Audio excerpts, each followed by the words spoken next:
पारिजाताय तोत्रवेत्रे कपालये ज्ञानमुद्राय कृष्णाय गीतामृतदुहे नमः। भागवत जी के प्रथम स्कंद 5वां अध्याय।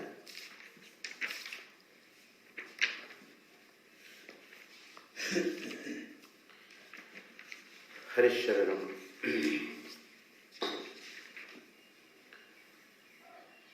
श्री भगवान की असीम अनुकंपा से, संत महापुरुषों के परम अनुग्रह से हम लोग उन्हीं का ही स्मरण करते हुए, उनके चरणों में बारंबार प्रणाम निवेदन करते हुए सत्संग का परम सौभाग्य प्राप्त कर रहे हैं। कल हम लोग यह चर्चा किए थे कि देवर्षि नारद जी महाराज वेदव्यास जी जब असंतुष्ट हुए हैं, सब कुछ करने के बाद उनके मन में शांति नहीं है, तो उस मौका का तलाश करते हुए देवर्षि नारद जी महाराज आकर के पहुंचे। असल में क्या है कि देवर्षि नारद जी को पितामह ब्रह्मा ने कहा था भागवत जी का उपदेश देकर के, यथा हरौ भगवती नृणाम भक्तिर भविष्यति सर्वात्मन्यखिलाधारे इति संकल्प्य वर्णयो। पितामह ब्रह्मा जी ने कहा कि वत्स नारद, यह श्रीमद् भागवत है, संग्रहोयम विभूतिनां त्वमेतत् विपुलिं कुरु। ये भगवत विभूतियों का संग्रह है। संग्रह मतलब संक्षेप। संग्रहोयम विभूतिनां, विभूतिनां अयम संग्रह। संक्षेप रूप से मैंने भगवत विभूतियों का वर्णन किया, अब तुम इसको विस्तार करो। तुम एतत् विपुलिं कुरु। विस्तार कैसे करोगे, क्यों करोगे? यथा हरौ भगवती नृणाम भक्तिर भविष्यति सर्वात्मन्यखिलाधारे इति संकल्प्य वर्णय। ऐसा मन में संकल्प करो, सब जीवों के भीतर, सब जीवों के हृदय में भगवत भक्ति प्रतिष्ठित हो, सब भगवान की भक्ति में लग जाए। इस भागवत के माध्यम से ऐसा संकल्प करके इसका वर्णन करो। अब देवर्षि नारद जी सोच रहे थे, हम एक जगह कहीं स्थिरता पूर्वक तो रहने वाले हैं नहीं, यत्र तत्र भ्रमणशील महात्मा है, तो क्या करें? उनको बहुत सुंदर अवसर मिला कि वेदव्यास जी महाराज असंतुष्ट थे, सब कुछ करने के बाद असंतुष्ट थे। उसी समय सम्यक्प्रास नामक उनका जो आश्रम था, सरस्वती के तट पर बद्री विशाल क्षेत्र में, वहीं पर देवर्षि नारद वेदव्यास जी महाराज प्रातःकालीन कृत्य को करने के बाद वहीं पर विराजमान थे और मन ही मन सोच रहे थे, किंबा भागवता धर्मा न प्रायेण निरूपिता। मन ही मन सोच रहे थे कि क्या हमने किंबा भागवता धर्मा न प्रायेण निरूपिता, 31वां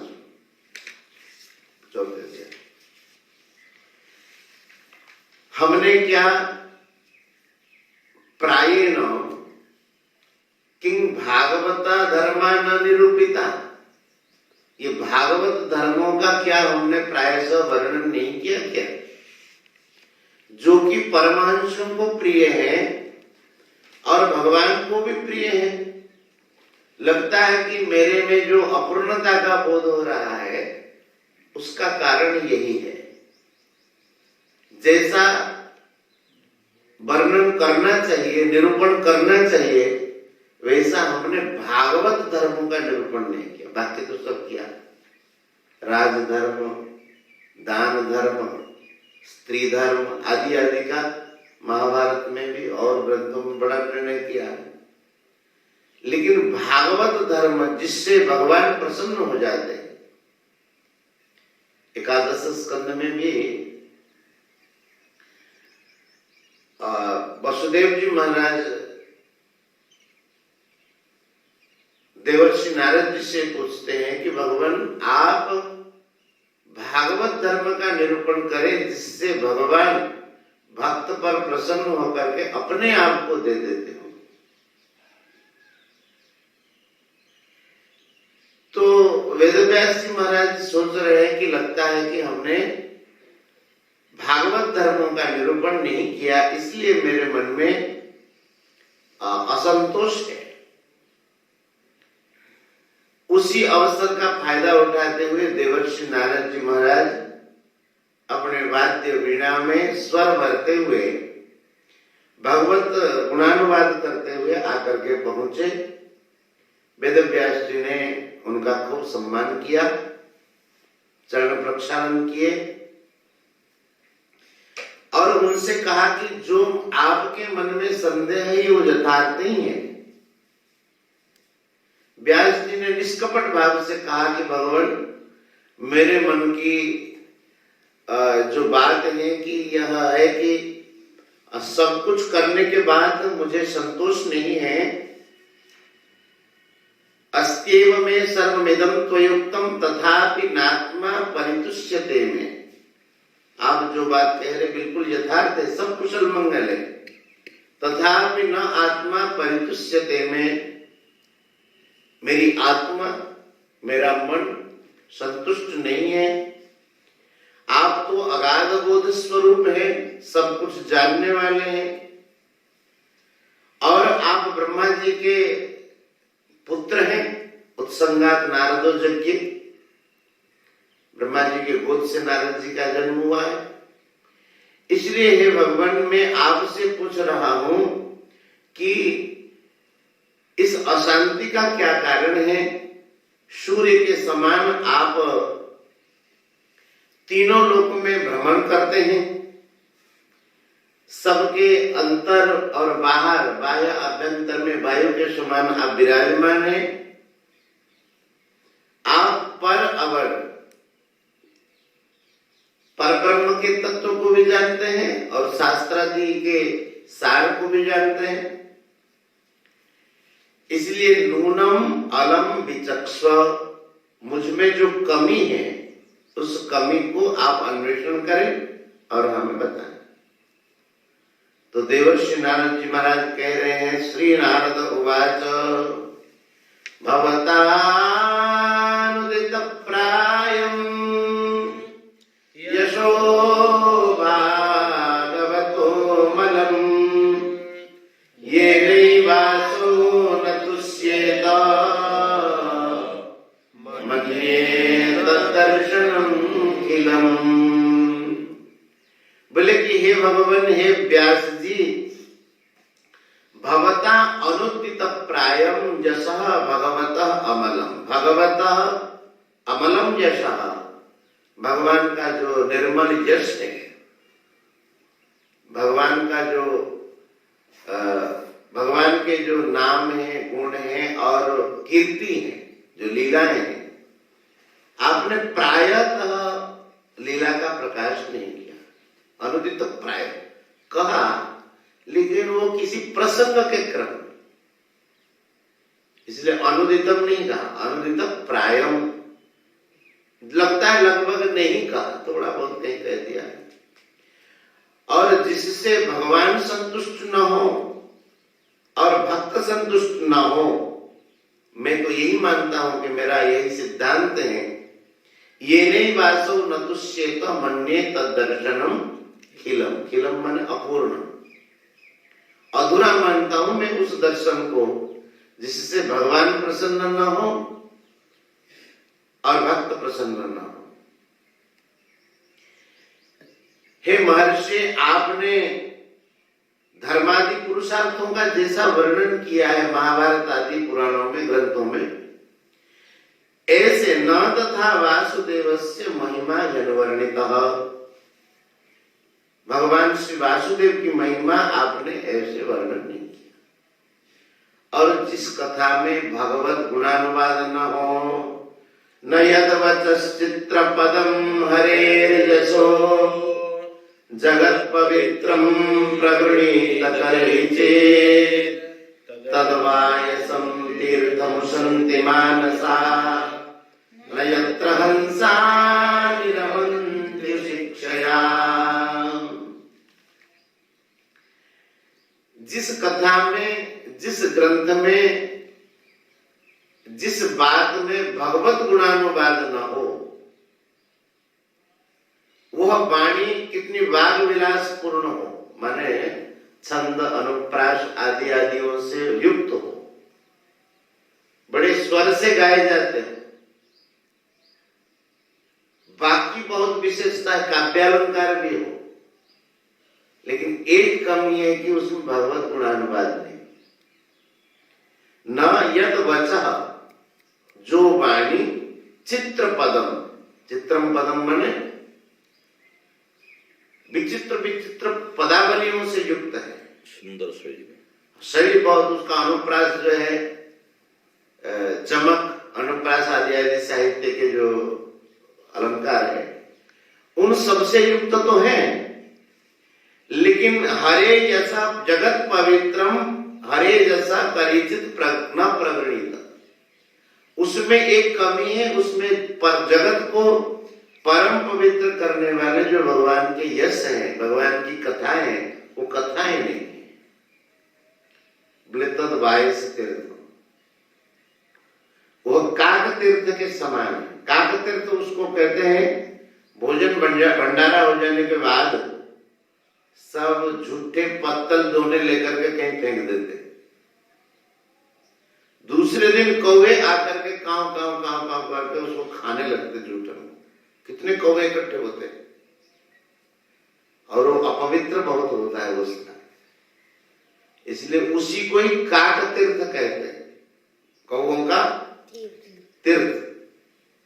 बोले ऐसे कौवों के तीर्थ में, सुंदर मानस सरोवर के सुंदर स्वच्छ जल में मोती आहरण करने वाले जो हंस हैं, उस काक तीर्थ में वो हंस आकर के रमण नहीं करते।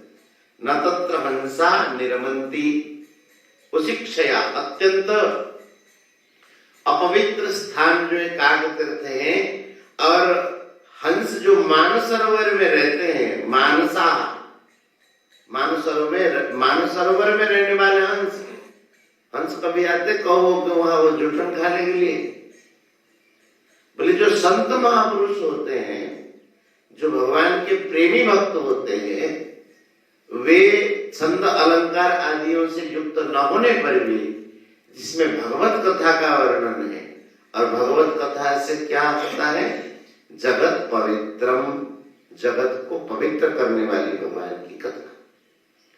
भगवत कथा से कौन कौन पवित्र होते हैं? वासुदेव कथा प्रश्न पुरुषान् त्रीन् पुनाति वक्तारं पृच्छकं श्रोत्रं तत्पाद सलिलं यथा। वासुदेव कथा प्रश्न पुरुषान् त्रीन् पुनाति, भगवान की जो कथा है ये तीनों को पवित्र कर देती है।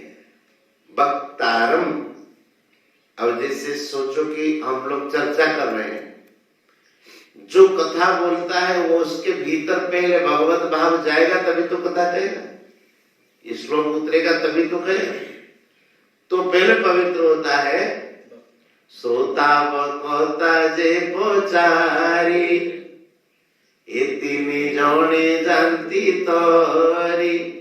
श्री जगन्नाथ दास मान, श्रोता पवित्र हो जाता है, वक्ता पवित्र हो जाता है, और जे पचारी पृच्छक, जो पूछता है वह भी पवित्र हो जाता है।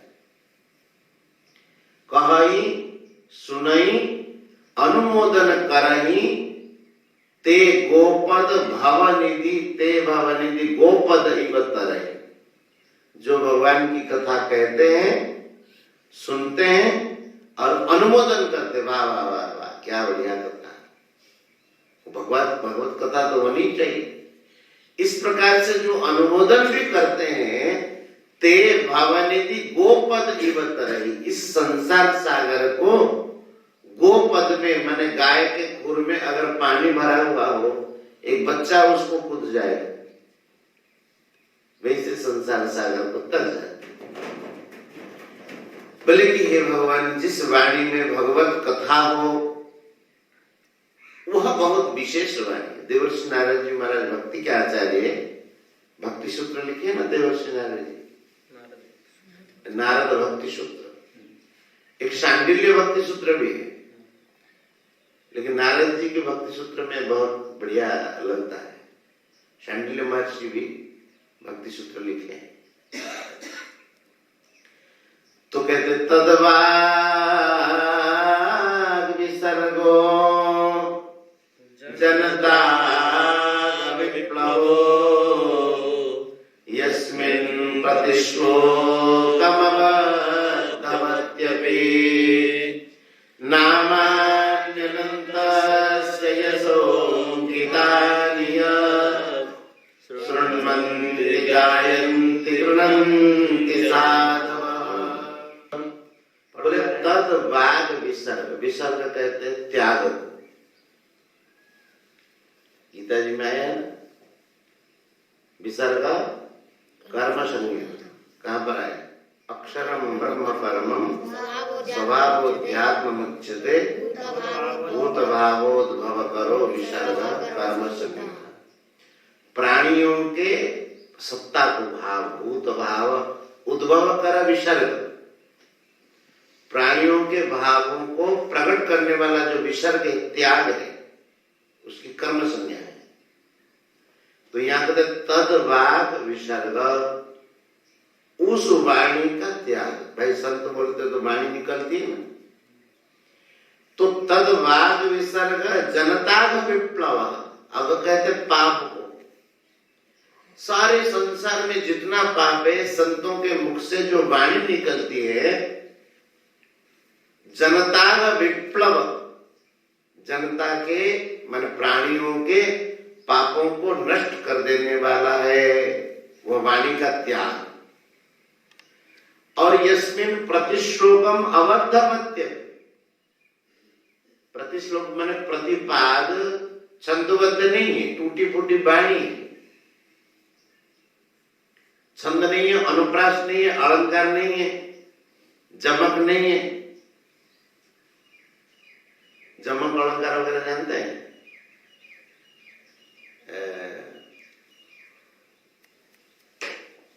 मथेहु बार निधि, तोय निधि, जल निधि आया ना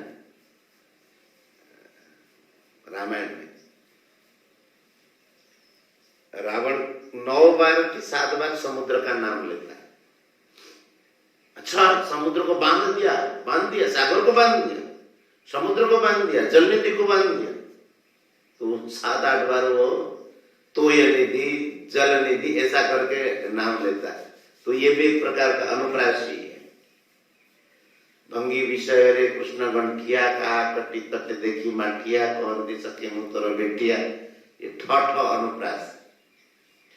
तो कहते हैं कि तद वाग विसर्गो जनता का विप्लवो यस्मिन् प्रतिश्लोकम अवद्धवत्यपि। प्रतिश्लोक प्रतिपाद में कोई छंद अलंकार आदियों से वो युक्त नहीं, लेकिन उसमें एक विशेषता है कि नामानि अनंतस्य यशोंकितानि, उसमें भगवान के नाम है और यश। ये नाम की महिमा में महाराज देश, उसमें संग्रह नहीं होगा। नामानि अनंतस्य, अनंतस्य नामानि माने नाम से कैसे शुद्धि आती। नामानि अनंतस्य यशोंकितानि, जिस वाणी में बहुत ऐसे संत होंगे जो बहुत सीधी सीधी भाषा में कहते हैं, लेकिन उसमें भाव बहुत है। अब जैसे देखो कुंभन दास